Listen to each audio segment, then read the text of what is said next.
Bonjour à tous, merci de votre fidélité à ce grand entretien sur RCF en radio, à voir également sur la chaîne RCF 63 TV YouTube. Flavien Neuvy, maire de Sébaza, est notre invité. Bonjour Flavien Neuvy. Bonjour. Merci d'être avec nous, maire de Sébaza depuis les dernières élections. Votre métier à la base, économiste dans le secteur bancaire, comment partagez-vous votre temps aujourd'hui entre votre métier qui vous faisait vivre jusqu'aujourd'hui et puis aujourd'hui votre nouvelle casquette de maire, d'élu? Écoutez, je ne pouvais pas continuer à faire mon métier tel que je le faisais avant l'élection, puisque c'était un travail à plein temps.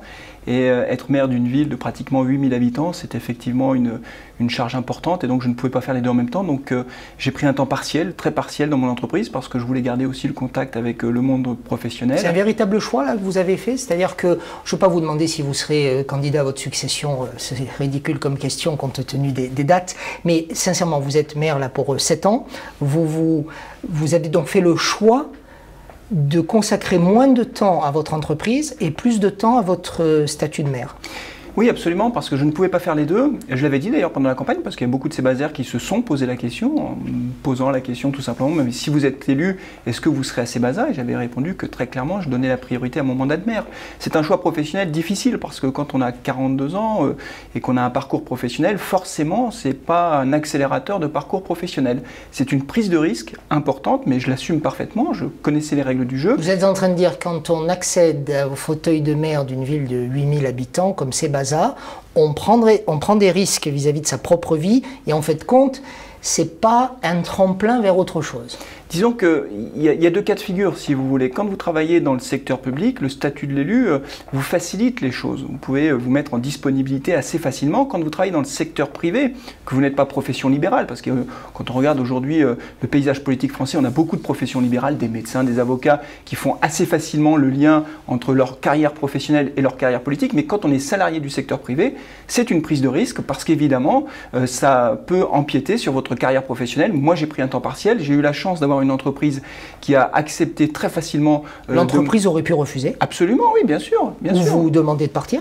L'entreprise n'a pas à subir les conséquences directes ou indirectes d'un engagement politique. Jean-Dominique Sénard, qui est quand même patron de la très grande entreprise qui est Michelin, président du groupe Michelin, a fait savoir qu'il réfléchissait dans son entreprise pour créer justement les conditions pour que des salariés de l'entreprise, ouvriers, cadres ou cadres supérieurs, qui le souhaiteraient puissent faire un jour de la politique. Vous réagissez comment, vous? C'est une très bonne initiative.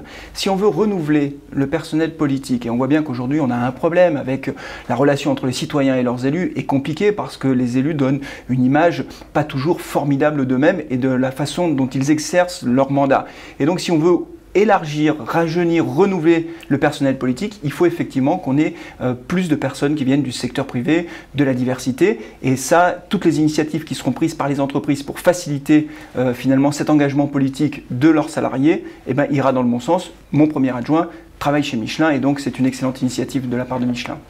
Alors on parle souvent du statut de l'élu, on vient d'en parler avec vous, Flavien Neuvy. On ne parle pas forcément de la formation des élus, parce qu'aujourd'hui les dossiers sont de plus en plus complexes et quand vous avez gagné les élections les uns les autres, que l'on soit à droite, à gauche, à l'extrême gauche ou à l'extrême droite, en fait vous vous trouvez tous devant les mêmes problèmes, c'est la complexité des dossiers et vous n'êtes pas suffisamment parfois formé pour en fin de compte faire le job. Alors c'est vrai que les dossiers sont extrêmement complexes, on se rend compte qu'on est entouré de codes, le code de l'urbanisme, le code de l'environnement, bref, c'est vraiment excessivement compliqué. Néanmoins, il y a quand même une continuité du service public. C'est-à-dire que quand vous êtes un maire nouvellement élu, l'équipe municipale change, évidemment, mais il y a des services, il y a un directeur général des services, il y a un directeur général adjoint, il y a des services qui sont aussi chargés de faire en sorte qu'il y ait une continuité. Et donc, évidemment, il y a un apprentissage qui se fait au fil du temps, on découvre des choses, on apprend des choses tous les jours, j'apprends tous les jours encore des choses, et c'est très bien ainsi. Mais c'est vrai que la formation des élus, et ça rejoint un peu la question du statut de l'élu, est un point sur lequel, à mon avis, le législateur devrait travailler pour les prochaines années. À propos de statut, une question que j'aurais pu vous poser il y a quelques instants, j'ai été intrigué, je suis comme vous un adepte de Facebook, et j'ai vu que le premier mois de votre élection, vous avez mis sur Facebook votre feuille de paye. Ça veut dire concrètement, vous avez photographié votre feuille de paye, il y avait votre adresse qui était cachée, mais ça on peut le comprendre, votre adresse privée, et on voyait ce que vous alliez gagner en tant qu'élu. Pourquoi avez-vous fait ça ? Mais parce que je pense qu'il faut de la transparence aujourd'hui. Et comme je le disais tout à l'heure, il y a une certaine défiance vis-à-vis de la classe politique, vis-à-vis des élus d'une façon générale, parce qu'il faut le reconnaître, ils cumulent beaucoup d'indemnités, beaucoup de mandats, d'ailleurs pas toujours connus des citoyens. Je pense notamment aux syndicats intercommunaux, des présidents de syndicats intercommunaux qui sont des élus, des vice-présidents. Je suis président de rien, vice-président de rien. Alors, vous êtes président d'une commission à Clermont Communauté. Oui, en tant que membre du bureau, effectivement, mais dans les syndicats intercommunaux, et il y en a vraiment beaucoup, énormément, j'avoue que j'ai été surpris par le nombre de syndicats intercommunaux, je suis président de rien et vice-président de rien.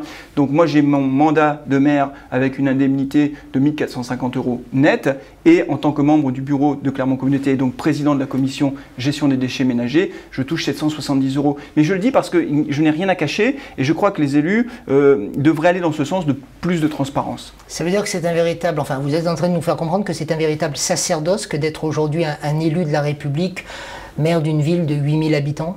Non, pas du tout, parce que c'est un engagement, personne ne m'a forcé à être candidat et à essayer d'être maire et à devenir maire. C'est pas du tout un sacerdoce, au contraire c'est un engagement qui est noble et j'aimerais bien que finalement cet engagement, je ne vais pas dire soit reconnu par les citoyens, mais en tout cas que la classe politique ait une moins mauvaise image à l'avenir, et pour qu'elle ait une moins mauvaise image, il faut d'abord qu'elle fasse un peu le ménage chez elle, et on voit l'actualité du moment qui n'est quand même pas très favorable pour l'image des élus, et en même temps il faut plus de transparence. Vous pensez aujourd'hui, enfin vous souffrez d'un manque de reconnaissance de la population, pas vous Flavien Neuvy, mais vous les élus. On a vu que dans certaines villes, il y avait, les équipes ont eu du mal à se constituer, les listes ont eu du mal à trouver suffisamment de personnel qui voulait partir, en fin de compte, vers l'élection. Vous manquez de la reconnaissance de vos concitoyens ? Et c'est pas que je manque de reconnaissance de la part des citoyens. Pas forcément vous, non, mais les élus. Je crois qu'en réalité, ce que les citoyens ne perçoivent pas, c'est que l'immense majorité des élus, l'écrasante majorité des élus, s'investissent au quotidien au service des autres. Et la plupart du temps, de droite ou de gauche. De droite ou de gauche. Les conseillers municipaux qui ne sont pas rémunérés dans les petites villes passent un temps fou au service de leurs concitoyens. Et ça, c'est pas connu, c'est pas reconnu parce que vous avez quelques scandales, parce que vous avez une affaire Cahuzac, parce que vous avez une affaire Thévenoud qui surgit, et du coup, on met tout le monde dans le même sac. Vraiment, l'immense majorité des élus locaux font un travail remarquable au quotidien qui a un rôle finalement essentiel pour la cohésion sociale. Et ce qui m'agace, pour tout vous dire, c'est de voir qu'on met finalement tous les élus dans le même sac. Et malheureusement, c'est inévitable quand on voit l'actualité du moment. C'est quoi le quotidien d'un maire, le quotidien de monsieur le maire Neuvy que j'ai devant moi ? Bah, ce sont des journées qui sont assez longues, on arrive en général assez tôt à la mairie, on en part assez tard. Et ce qui est tout à fait passionnant, c'est qu'on a une multitude de sujets, c'est-à-dire qu'au sein d'une même journée, on va avoir une réunion sur des projets d'urbanisme, on va avoir une réunion avec le CCAS, on va recevoir des citoyens qui viennent finalement voir le maire la plupart du temps parce que ils ont des difficultés. C'est vrai que le travail d'un maire, c'est aussi d'écouter ces concitoyens qui sont en difficulté. Vous avez également toute la partie intercommunale qui est absolument passionnante avec des enjeux considérables pour l'avenir. Ce qui est très intéressant, c'est la variété, la diversité finalement des sujets auxquels on touche quand on est maire.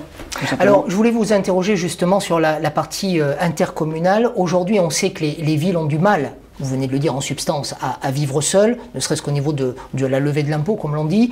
Les projets coûtent de plus en plus cher, donc l'intercommunalité est là pour aider. Il y a des lois aussi, les lois de chevènement, dites de chevènement, qui permettent à l'intercommunalité, aux communes, pardon, via l'intercommunalité, de toucher des subsides supplémentaires de l'État.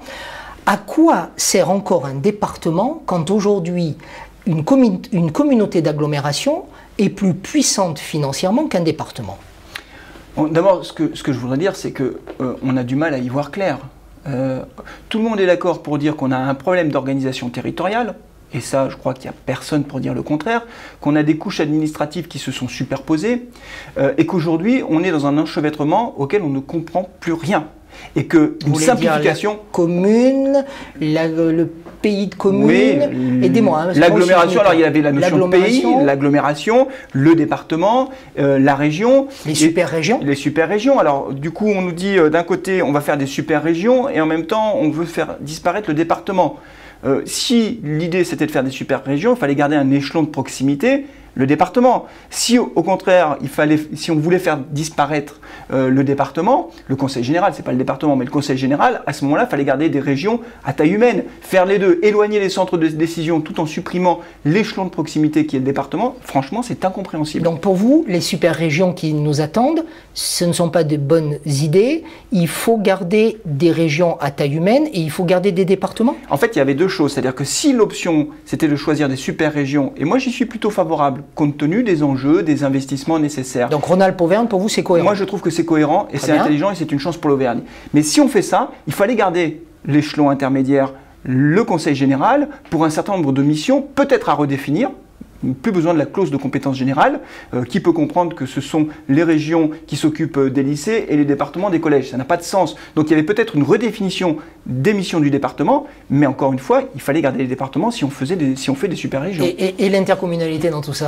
Alors l'intercommunalité... Vous-même, enfin la ville de Sébaza, dont vous êtes le maire, est membre des 28 communes, je crois, de l'intercommunalité... 21 communes, pardon, oui. De Clermont Communauté. Oui, absolument. C'est un échelon qui est intéressant parce qu'on voit bien que sur certaines compétences, ça ne peut pas se jouer au niveau d'une commune. Si on prend la gestion des déchets ménagers, par exemple, on voit bien que c'est un sujet communautaire. Si on pense à l'organisation des transports publics, on voit bien que c'est l'échelon également communautaire qui est le bon échelon.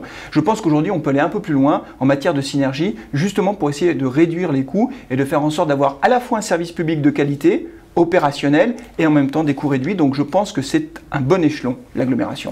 Alors on va parler un petit peu politique avec vous, Flavien Neuvy, maire UDI de la ville de Sébaza. Ça veut donc dire que vous êtes encarté à l'UDI. Vous parliez intercommunalité. Le nouveau président de Clermont Communauté, Olivier Bianchi, maire de Clermont-Ferrand, a ouvert l'exécutif à la droite en donnant des postes de vice-président à des maires comme Louis Giscard d'Estaing, Hervé Prononce, M. Morvan aussi, maire d'Orsine. Comment réagissez-vous? Vous-même, vous êtes président d'une commission. Comment réagissez-vous? Ben écoutez, je suis très satisfait qu'Olivier Bianchi effectivement ait pris cette initiative parce que au niveau de l'intercommunalité, on parle de sujets d'intérêt général et ce n'est pas le lieu de l'affrontement politique idéologique. Quand on parle de l'organisation des transports publics, j'évoquais cet exemple à l'instant, on voit bien qu'on n'est pas dans un débat idéologique politique, on est là pour faire en sorte que ça fonctionne bien. Donc c'est une très bonne initiative. Ça ne veut pas dire qu'on sera d'accord sur tout le temps. Il y a certains principes sur lesquels moi en tout cas en tant que maire de Sébaza et membre du bureau, je ne dérogerai pas, c'est la fiscalité par exemple. Très clairement. Là, il y a une ligne à ne pas franchir. On est déjà au maximum, les Français ont du mal à payer leurs impôts, il n'est pas question d'alourdir encore la facture fiscale. Mais sur certains sujets, il ne faut pas se raconter d'histoire, on aura des points de désaccord. Et après, c'est une histoire de compromis, de discussion, mais l'idée, c'est de faire avancer l'agglomération, tous ensemble, pour l'intérêt commun. Bon alors, tous ensemble, pour l'intérêt commun, vous le dites tous en fait. Alors à quoi ça sert d'être de droite ou de gauche aujourd'hui? Est-ce qu'on peut encore, en France, aujourd'hui, être de droite ou de gauche pour aller dans le sens de l'intérêt général? Oui, même si on voit bien, notamment avec le gouvernement Valls II, avec les orientations économiques qui ont été annoncées par ce gouvernement, que la frontière finalement est ténue, et entre le centre-gauche et le centre-droite. Très clairement, on voit bien que globalement, il y a plus de points communs que de divergences fondamentales. Moi, j'ai plus de points communs avec certaines orientations économiques proposées par le gouvernement Valls qu'avec une partie de la droite de l'UMP, par exemple, qui, sur la zone euro, peut être tout à fait eurosceptique. Donc on voit bien qu'effectivement, les clivages sont en train de bouger. Moi, ce qui m'inquiète aujourd'hui dans le paysage politique actuel, c'est très clairement la montée du Front National. Les sondages le montrent mois après mois. Manuel Valls se disait précisément il y a quelques jours, le Front National est aux portes du pouvoir. Absolument, enfin, aux portes du pouvoir, en tout cas, aujourd'hui, il ne fait guère de doute que Marine Le Pen sera au deuxième tour. Tous les sondages en attestent. Tous les sondages en attestent, et en général, ils ne se trompent pas beaucoup. Je rappelle qu'en 2012, tous les sondages avaient donné François Hollande gagnant, et François Hollande a gagné. Donc on voit bien quand même que les sondages ont une certaine fiabilité, même si on est encore à 2 ans et demi de l'échéance.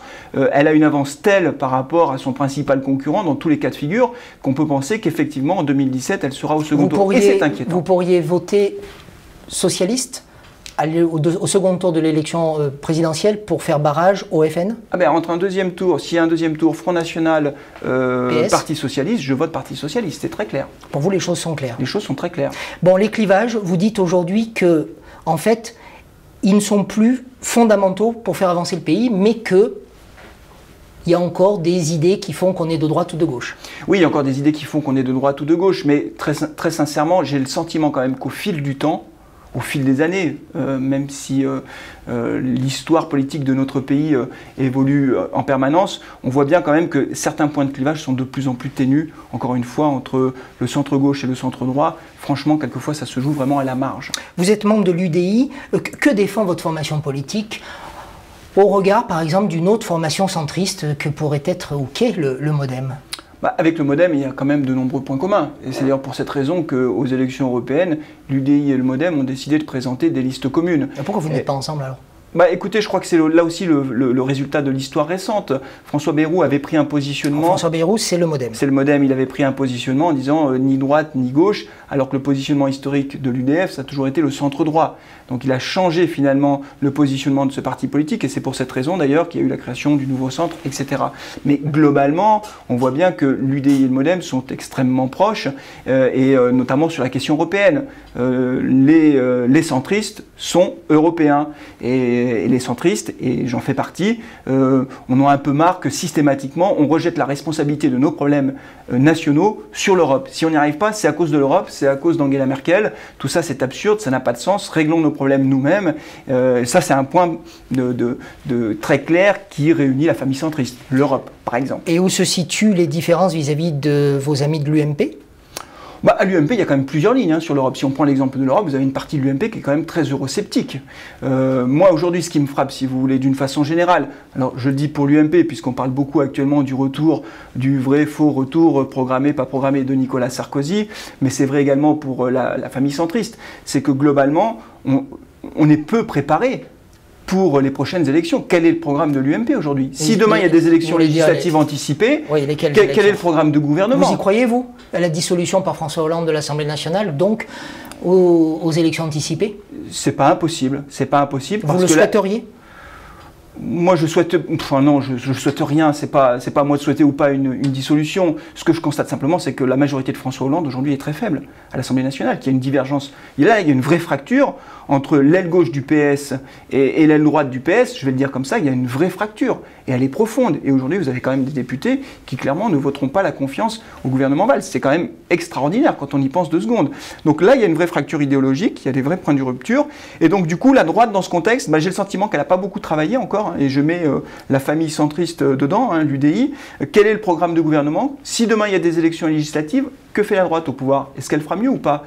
J'en suis pas sûr, parce qu'encore une fois, le programme, il n'est pas clair. Voilà. Et j'ai pas le sentiment non plus qu'on ait tiré les enseignements du quinquennat précédent. C'est un peu embêtant, parce que si on veut prétendre proposer des solutions nouvelles, encore faut-il avoir fait le bilan de ce qui a marché, de ce qui n'a pas marché pendant le quinquennat Nicolas Sarkozy. Concernant l'UDI, il y a un point commun entre les socialistes et l'UMP, c'est que les uns comme les autres disent souvent qu'à l'UDI, vous ne tranchez pas, vous n'êtes ni d'un côté ni de l'autre, vous ne vous engagez pas. Ça vous fait sourire? Oui, ça me fait sourire. Et je veux dire pourquoi ça me fait sourire, c'est parce que...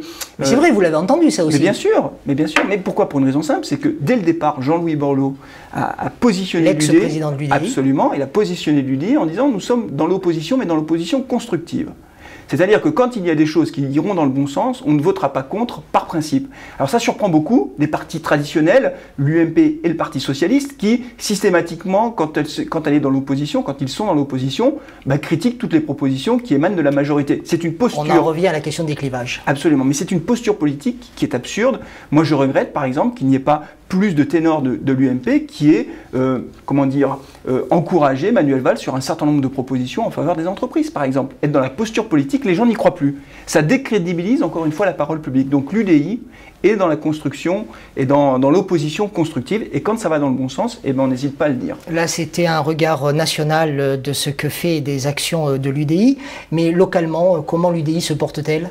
L'UDI se porte bien, puisque vous avez le président de l'UDI qui est Hervé Prononce, le maire du Centre. Vous avez le que nous recevrons aussi ici. Vice-président national de l'UDI, Louis Giscard d'Estaing, qui est une personnalité qui compte au niveau local, mais aussi au niveau national, puisqu'il a été vice-président de l'Assemblée nationale. Moi, je suis le délégué départemental de l'UDI. Il y a des élections internes à l'UDI. Non, mais c'est pas parce qu'il y a 3 figures que le parti se porte bien. Non, mais c'est un parti qui est jeune, qui est encore en cours de construction. Il se construit au fil des élections. Quand on regarde les résultats des européennes, par exemple, dans le Puy-de-Dôme, c'est des résultats qui sont tout à fait conformes à ce que nous avions anticipé. Vous avez fait 8% à peu près. Oui, mais c'était... Enfin, après, ça dépend des villes. Il y a des villes où on a eu le meilleur résultat. Mais c'était un résultat qui était conforme à ce que nous attendions, en réalité, pour un parti qui est jeune, qui a peu d'antériorité, qui a une notoriété encore qui reste à construire.